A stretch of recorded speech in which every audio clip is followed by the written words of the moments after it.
Video modeling.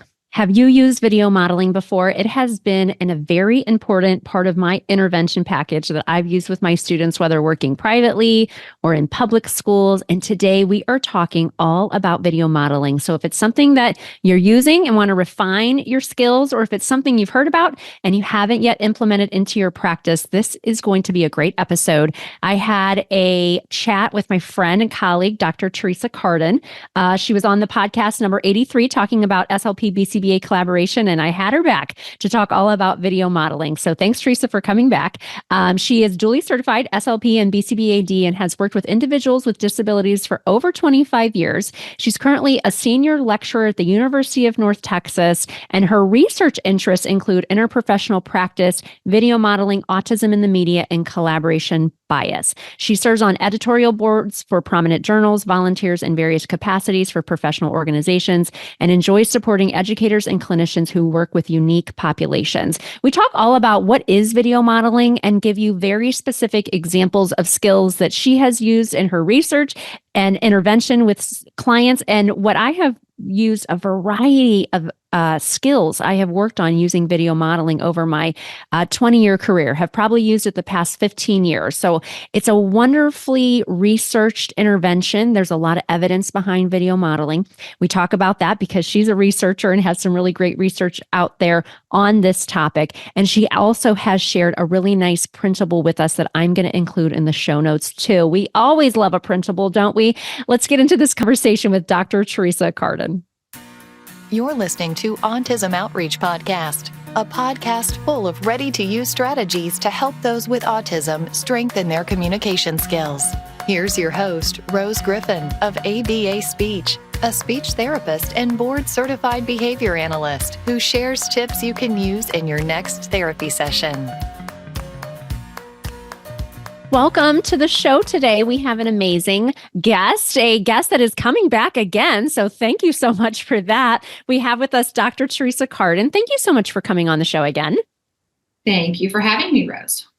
And we actually met. I just always loved your work because you do research and present and things like that about being duly certified and just so many things in the field. So I know that we presented in Orlando. Now, that was the last time that I went to ASHA. It was 2019.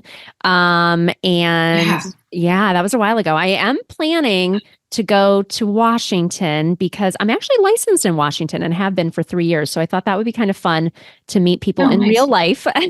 So if anybody wants to go with me, proposals I think are starting soon. Actually, I think I saw that. But thank you so much for coming back on the show. You were on episode 83 with Dr. Lena Slim, another duly certified PhD level BCBAD. And you guys discussed collaboration, which is, one of my favorite topics. So me too. Happy that you're here. But for listeners that are new to you and your work, can you just give us a little spiel about who you are, what your certifications are, and kind of what you're up to now? Oh, sure. I'll try to give you the 30-second version. So essentially, I've been a speech language pathologist what feels like forever. I always tell my students since the last century, I've been a speech language pathologist. So I've worked with children with autism. That was kind of what really inspired me to get into the field and various things. And so I've done that for a long time, had a lot of the behavior components, but didn't formally add that until about, 8-9 years ago now. And have always been working with very young children with a variety of disabilities, and went into the academic side of the world when that became an interest of mine. So got my PhD from Arizona State University, and I've started clinically doing all sorts of things with video modeling. Actually, my CFY mentor many moons ago was the first person that ever introduced me to video modeling. And so clinically, I had done it in the public schools. I'd done it in early intervention. Yeah. And then when my life shifted gears into academia, I was like, all right, let's research this. So that's kind of how I started researching video modeling. And then becoming duly certified officially was when I was like, all right, how are we doing this in terms of interprofessional collaboration, and what does it look like? So that kind of ties in both my lines of research. So I don't do as much video modeling research now, but I do a lot more now with collaborative education and practice and those kind of things. So anyway, so sometimes those worlds collide and the research comes together. So it's fun. I love that. I think the first time I actually really officially learned about video modeling was really Dr. Joanne Gerinzer came down to Region 13 in Austin, Texas, which is this really amazing place for professional development. I was going to get asked to go down there someday, but I saw Michelle Garcia Winter back down there, and Joanne Gerinzer came all the way down from her neck of the woods and did an all-day talk on video modeling. And I thought, wow, this is so interesting. And I love to learn and I love to take action and really take the time, which is hard to transition from learning about something and using it in your clinical practice. But I really try hard when I go to conferences to do that. And I did. I really, probably the past 12 years in my own practice, I just have always used video modeling. And that's why I was in this special interest group that we're in together with duly certified folks, and was like, I really need somebody to come on and talk about video modeling, because we have not discussed it on the podcast. But I know that in my own practice, I really use it quite often. And I feel like just in my everyday life, people use video modeling more than they even think about. Like if you don't know how to do something in your house, you go to YouTube and you watch a video and then you do it. It's like, and there's a lot of research behind how it's evidence-based. So today we're going to be discussing video modeling. That is the topic of the show. And I always love to start with just a baseline definition of, like, no matter how simplistic the topic is. So can you just talk to us about what video modeling really is? So essentially it's a teaching strategy, and it's teaching skill development supported through imitation. And in this case, the imitation is done via a recording. So that's kind of the basic definition. And what you record with, it could be your iPhone, it could be an actual camera, it could be a tablet. We used to only have one way to do that back in the olden days, but now we have a million options of how to record, but then also how to share that information, be it via a computer, your smartphone, a tablet, your television, a variety of things. Yeah, right. It definitely has advanced. I remember I had this really cool job when I worked in Austin, Texas, as an autism facilitator and support specialist. And this is the coolest job. They would send me out of state to these conferences. Then I would come back and I would do a training for our team, which was a 35 school district. So it was pretty big teams, about what I had learned. But I got to go to ATIA. I think that's what it is, the big AAC conference in Orlando, and just learning. I mean, it was like when iPads came out for AAC. Yeah. I mean, in this exhibit hall, if you haven't been to that conference in Orlando, I think it's usually in Florida, it was, oh my gosh, it was just fascinating to walk through and to look at everything and to transition, because I also have been a speech therapist for many moons. I like to use that term too. And I always had students with dedicated devices, which I still think are really great, because I'm here in Ohio where Prunky Romick is housed. And I think, I would have to send the device back. I knew the guys at customer service, get the loaner, friends with the people at the post office. That was like the world I lived in for a long time. But, the iPad has really just, in technology, opened up how we can really serve people. It's just amazing to see the growth just in the past 20 years that I've been in the field. So now I know you co-authored an article, Speech Language Pathologists and Behavior Analysts, a survey of video modeling use and perspectives. And I would love for you to give us a summary of the information that you gathered about, people using it in the field and kind of their knowledge base, and kind of what information you got from that survey. Sure. So I actually created, even before that, the video modeling perception scale. So the video modeling perception scale has, we originally created it to ask caregivers kind of what they thought about video modeling. And then it has since been administered to practitioners in a variety of fields, to educators, those types of things. So essentially what I wanted to do was, because to me, video modeling is kind of like second nature. Like, well, of course, especially now that we all have phones, right? I can grab my phone, I can record something really quick, boom, show it to someone and teach imitation that way. So I always get a little surprised that it's not utilized more. So essentially the video modeling perception scale is asking, like, okay, have you heard of it? Do you use it? And why don't you use it, in basic terms? So essentially the article was asking behavior analysts and speech language pathologists specifically, have they been using it? And just a quick summary, the answer is yes. Most of them have heard of it. Most of them have seen somebody maybe do it, but the barriers are still there, that are actually the same barriers that caregivers had. They're the same barriers that educators have reported. And it's, I don't have training in it and I don't have time. And so they don't actually use it as much. And that, again, still surprises me, because in my mind, you don't need formal official training. Right. Like, it isn't one of those things where you actually have to be certified in how to implement video modeling. You can read an article and actually go out and do it. You can watch a podcast or listen to a podcast and go out and do it. It's an evidence-based practice. It's really not that times heavy or resource heavy to do it nowadays. It's so much easier than it used to be. So I'm always a little surprised that people seem to be hesitant to actually create their first videos and use their first videos and then implement video modeling just kind of on the daily with the clients they serve. Because if kids are going to respond, so the other research I've done is like, who are responders to video modeling, right? And I've also looked at video modeling versus like live implementation of imitation intervention. And video modeling can be a faster response. It's more cost effective. It works. I mean, it works. So kids that are responders tend to respond faster and generalize more from video modeling than they even do from live modeling for imitation. So I'm like, why wouldn't we try video modeling?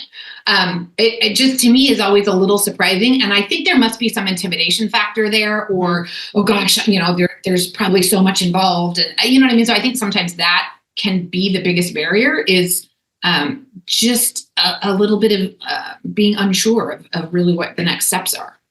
Yeah, I think that's definitely what it is. And I have taught, you know, a variety of skills. I remember I had a kid who was learning how to enter a peer group. So we took a video of another student entering the peer group. We show it to the student before the class. I taught, I had this really cool lesson before I got tenure in my old district where I used to work. And I had, we took the kids to the library. So I was working with middle school, high school students. And so I had a graduate student. She was a great model. And so we did the whole thing on how you check your book out, like self-checkout with the book. So we showed it to the student and then they would do it.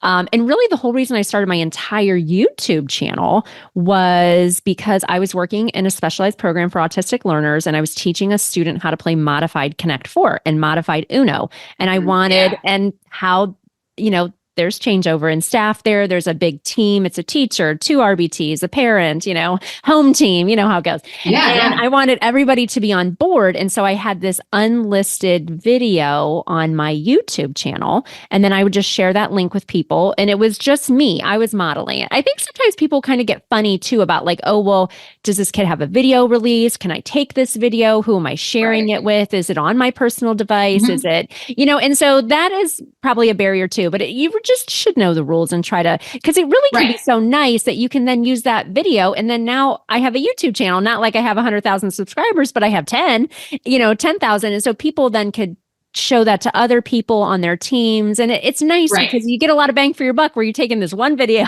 doing it one time, and you could use that with lots of kids on your caseload. But so what skills, like, for example, I gave a couple that I've done in real life. What other skills can we teach using video modeling? So I used to say like, well, what can't you teach? But then of course there are things we need to be a little careful about in terms of you know, hygiene, self-help skills. There's some of those we got to be a little careful about. I had a parent specifically ask about potty training and I was like, no, we're not doing that one. So essentially lots of self-help skills, tons of imitation, lots of play skills and social skills. Those are kind of the 4 big categories, but you can really use it for a variety of things. So when I say self-help, I'm talking what you mentioned about, you know, just going to the library. I've had kids do it for ordering food from a restaurant. I've had them do it for hanging up their backpack, walking into the classroom, getting in and out of the carpool line when they're getting dropped off. I've had kids do it for making their bed. I've had putting their shoes in their correct spot at home. I had a family that had everybody had their own like locker cubby where their shoes went, and this child was just really having a hard time knowing where it went. Quick video of sibling and putting child's shoes where they needed to go, jacket, backpack in their specific locker in the home. Boom, that one.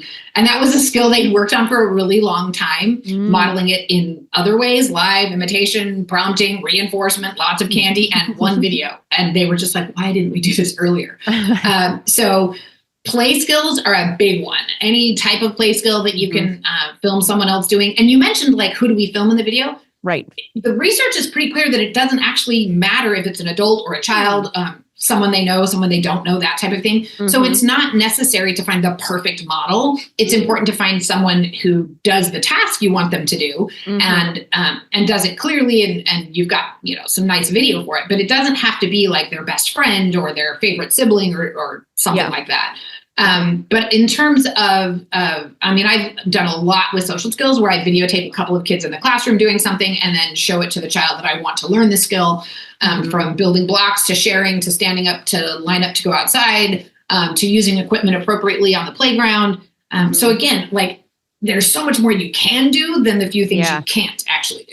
Right, right. I love that. I remember when I was down in Austin, I wrote this grant. It was really neat. It was for play skills and it was for students. I would go into the classroom and I would take video of the students engaging with toys and like kind of like what phrases they would use. Then we would make this adapted book and print out, color copies. I think this is what the grant money was for, and laminate it and then show a video model. And it was kind of neat to be able to do something that's like really naturalistic like that. I guess that's one of my big soapbox things is when people play games and they're like, my turn, your turn. I like to teach naturalistic language that, absolutely, that kids are saying when they engage in stuff, but that's a whole other show. So if somebody's thinking about this and they're like, okay, all right, Rose, okay, Teresa, I'm going to try this video modeling. How would a clinician set up a teaching session using video modeling? So what might that look like? Can you give us an example of maybe like a social skill you taught or something and like how it would actually flow in the session? So there's a couple different ways to do it. If you want to prepare ahead of time, it's knowing specifically what goals you want to work on with it. So say a child's working on putting, a ball in a ball drop thing or something to that effect. It would literally be filming someone ahead of time doing the exact task you want them to do. Filming just that task and pairing it with some language like, oh, putting the ball in, oh, red ball's going in, whatever you want to say, right? You can keep it as simple as ball if you want to. Filming someone else doing it and then just making sure you have preferably those same items when you go to actually teach it during the session. And you're just going to play the video, hand them the item. And I'm pretty picky about trying not to say you do or your turn.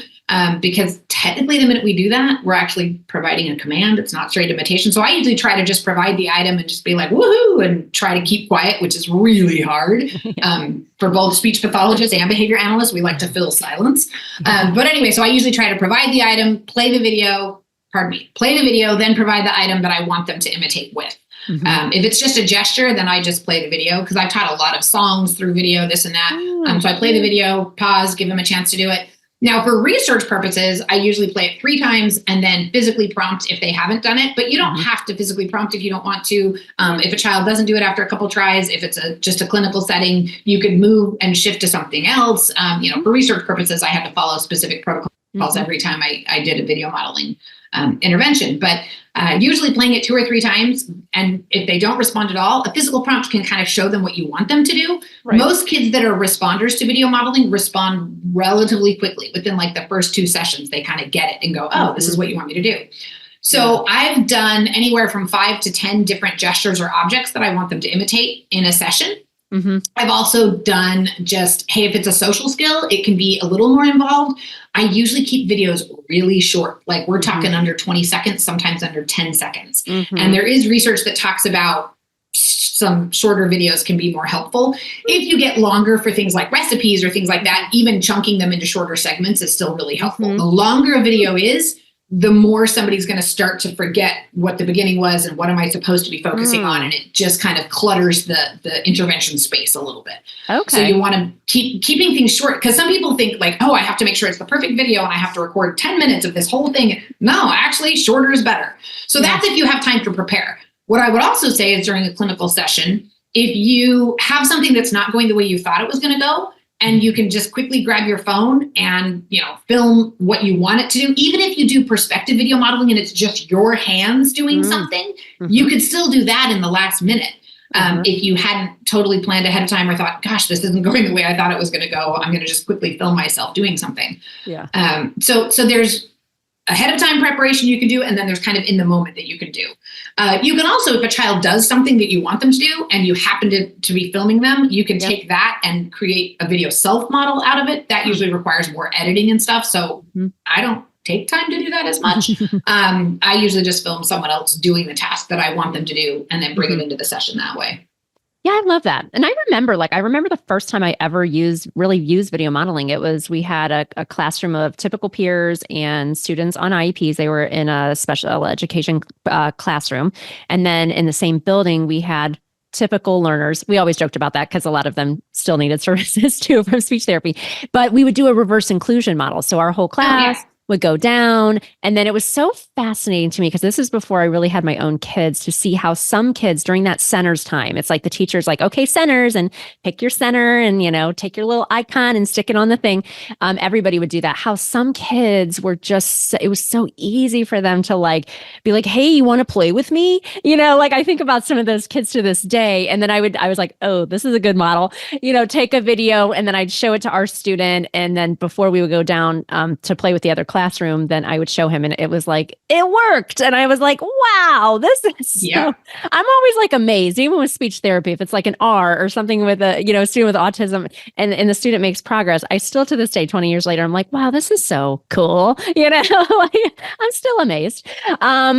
Intervention at work. It is. It's so neat. I don't know. I like being a speech therapist and BCBA. So let me ask you, and I usually was creating videos myself. I did use some everyday speech that were free from YouTube, but I've never really gotten into the prepackaged video modeling because for me, when I was working with middle school, high school students, it was never going to be you could never dream up the scenarios that we would need. It was during COVID, it was asking for a mask break or, it was just very specific. And I was like, there's nothing that's going to be out there that I could buy. But I don't know. What are your thoughts on that? Do you usually use things that you're making on your own or do you know? I mean, I feel is everyday speech considered video modeling? I know that's a whole curriculum and a whole thing, and it seems like a nice company, but I don't know. So I'll just tell you what the research says. That's where I'm coming from. Okay, I'm going to keep it there. So we've known for a while, there was research that came out in 2010. It was, and I hope I'm not butchering their names. It's Palechka and McDonald. Okay. So they looked at instructor created video models versus commercially available videos. Yeah. And they, it was a small N. It wasn't a ton of kids, but it was a small N. And they looked at, okay, what young kids, 3 to 5 years old, what do they respond better to? And instructor created videos are what they responded more consistently to. Oh. So because of that, and because of all the work that I've done kind of based on that concept of, so instructor created videos, I just create them myself. I also think that what I have seen is that kids respond more consistently because some of the other research I did, one of the things I wanted to look at was, okay, maybe they're just highly motivated by these objects, right? So really preferred items versus non-preferred items. So I looked at that too and did a study and it was actually published in, some of that research was published in a chapter in a technology book. But anyway, one of the things we looked at was, are they just highly preferred items and that's what they're choosing to imitate? Turns out the opposite is actually true. Highly preferred items were harder because they wanted to do whatever, special fun things they love to do with that particular object. But teaching them new things that were not familiar to them, but they had the actual objects and all of those things right there. It was still familiar enough that they were more successful with them. So instructor created videos that are more personalized, that's the way I go. Because again, there's some research to back that up. And I've seen success with that in the, 15 years, almost 20 years now, that I've been doing this specific research in video modeling. I mean, I've been doing it clinically for a lot. And, and I've always just grabbed what I had, partly because I didn't want to pay extra fees. I know, right? Yes, it's always something. Okay, I think that's good to know. Okay, that kind of resonates with how I've used it too. So what is, and this is such great information, I love it. So I'm feeling excited about video modeling. I hope all you are too that are listening at home or on your walk or doing laundry. What is one piece of advice you'd have for someone new to using video modeling? If they're just thinking about it, if they haven't tried it, if there's some barriers for them, what's your one piece of advice? My one piece of advice is you have to just do it. Do it for the first time. Pick a client, pick a task, do it. Because once you get over the hump of this is kind of new and scary and a little overwhelming and what do I do? And you actually can see that it's not as hard to create the videos, that it's not, they don't have to be perfect, right? I mean, that's another type of research we've done is visual distraction versus auditory distraction. Turns out, as long as they're looking at something, there can be lots of different kind of distractions. I used to worry about, words on a shirt, or I was so worried about making pristine videos, particularly for research purposes. Yes. Turns out none of that's actually as important. So create your first video. That's my advice. Just bite the bullet, create your first video, show it to a client, to a student, to whoever you're working with. And if you're super intimidated, find a neighborhood kid or a child of your own, or, you know what I mean? Just create your first one to kind of get over that hump of fear, the unknown, those types of things. So that to me is the best first step, is to just do it. And you might be hopefully pleasantly surprised, like, oh my gosh, that worked. That's the thing I hear most often from clinicians is, I cannot believe how easy that was, and that I actually saw results as fast as I did. I wish I'd done it sooner. That's typically what I hear. Yeah, that's amazing. I love that. Well, thank you so much for coming on today. Where can people find out more about you and your work? I know that on ResearchGate, I don't know if listeners look into ResearchGate, but I do, because I have a lot of researchers on the podcast. You can just put your name in there, and lots of, and some stuff you can just access, and, other things are in different journals. But is there anywhere else besides ResearchGate that people can find out more about you and your work? So I am not as up on the whole social media thing. I'm on LinkedIn for professional colleagues and things like that. So LinkedIn's a good place to go. And then I do actually have a professional page on a page on Facebook that I sometimes post to as well. But ResearchGate and LinkedIn are two of the most common places. And if you want to email me, you can always just email me at teresa.cardon@unt.edu. And that's a quick way to send something. And on ResearchGate, I share articles and things just privately as well. So if you don't have access to all of them, I'm happy to share those too. Okay, awesome. That's great to know. I love ResearchGate. It's just a wealth of info. So, well, thank you so much for coming on. It was great to connect with you again. Well, thank you for having me. Thanks for listening to Autism Outreach. If you enjoyed the show today, make sure to subscribe so you don't miss an episode full of actionable strategies you can use in your therapy room. Write a review too. That would mean so much to me. I always love hearing from you. Have a specific topic that you want included on a future show? Reach out over on Instagram, ABA Speech by Rose, or visit me at www.abaspeech.org.